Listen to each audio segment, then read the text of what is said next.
I feel like re-reviewing Night of the Hunter from 1955. The reason being is I finally understand every single little detail that this movie has. This is easily an all-time great, and I never really thought that. I mean, okay, I thought that it was kind of an all-time great, with one scene near the end that totally ruined almost the entire. Not really ruined almost the entire experience, but really prevented this from being like the perfect film. But after seeing this again, okay, when I reviewed this last, it had been a while since I've seen it, and there was that one scene that stuck out like a sore thumb. But I saw this just last night, and I I can now see how like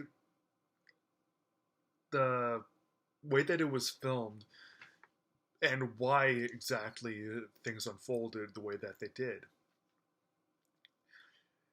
Robert Mitchum, I haven't seen everything of his, but this has got to be his best performance. He's just such an awesome villain in this. He plays this religious fanatic, well, this preacher named Harry Powell, who's also a cold blooded killer. He's a thief also, and yeah, when money gets involved, you know what they say, money is the root of all evil. So he really gets pushed over the edge when money is involved. Because he can quote the Bible and everything. It makes him even crazier, and the fact that there's even scenes near the beginning where he's almost like having a conversation with God while he's driving. It just shows how mentally ill he really is. Meanwhile, there's the Harper family. This movie it was made in 1955, but it takes place during the Great Depression.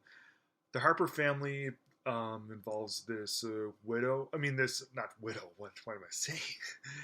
Involves this guy, the patriarch, sorry, of the family, who's a thief, and he gets involved in an armed robbery, kills two people, and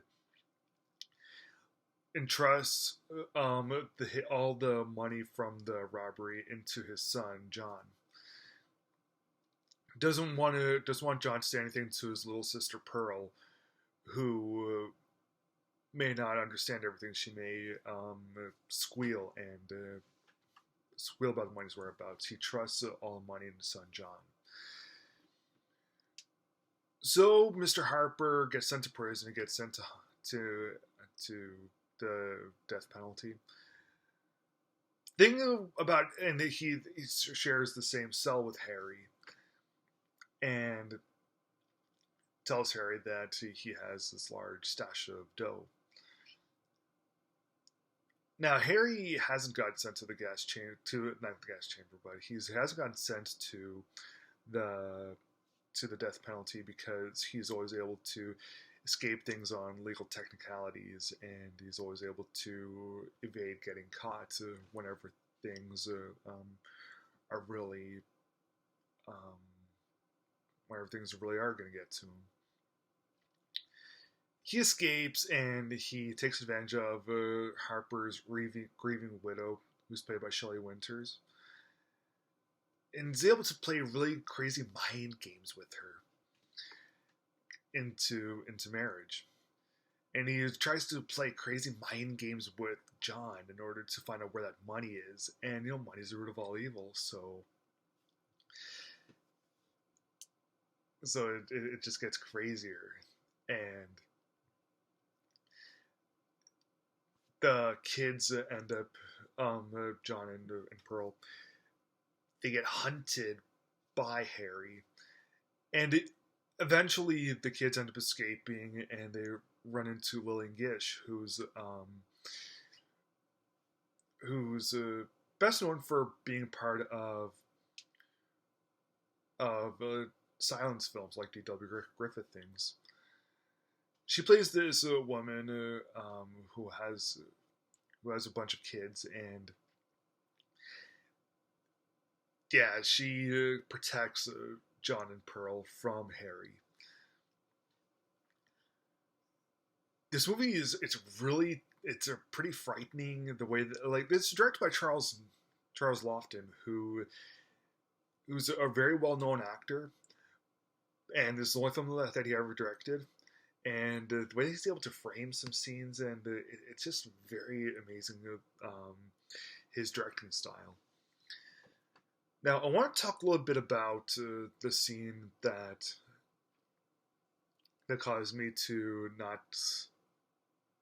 think the highest of this. Okay, spoilers.